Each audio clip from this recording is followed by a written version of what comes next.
ভুল হয়ে গেছে বিলকুল, আর সব কিছু ভাগ হয়ে গেছে, ভাগ হয়নি কোন নজরুল।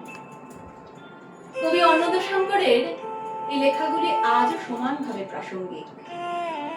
কাজী নজরুল ইসলাম, যারা এক হাতে প্রেমের বাঁশরি, অন্য হাতে বিদ্রোহের রণতুর্য, আজ তার জন্ম জয়ন্তীতে তারই সৃষ্টি দিয়ে তাকে শ্রদ্ধাঞ্জলি জানাবো।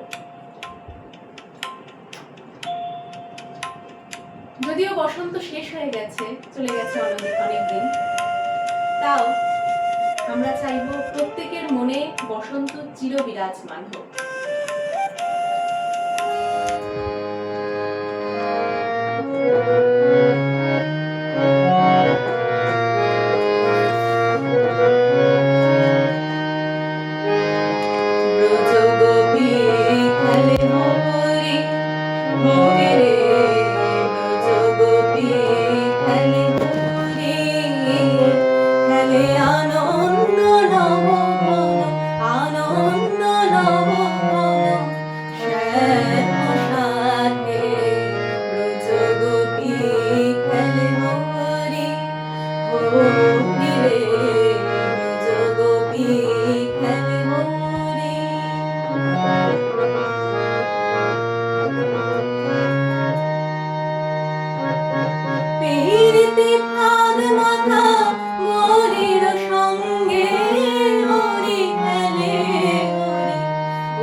ধরো